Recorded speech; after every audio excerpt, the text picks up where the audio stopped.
victims left with next to nothing, trying to rebuild, some without family by their side.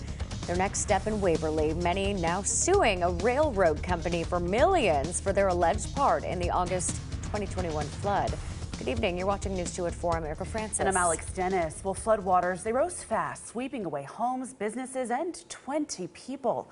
Volunteers tried to salvage what they could for months. The community now pushing for answers. Today, a lawsuit placing blame on CSX Transportation and the property owners of the land along Highway 70 by the tracks.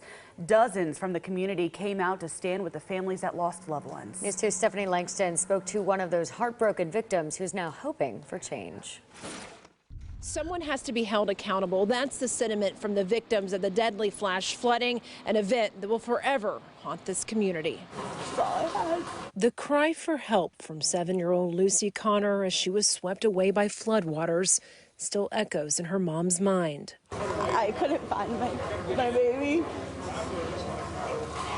I was trying so hard to search for her. The last thing I heard was her trying to call out for me. It was a fight for survival as water continued to fall, filling Michelle Feliciano's home. A fight her little girl didn't survive. I couldn't save her. A heartache that she suffers, she says, at someone else's negligence.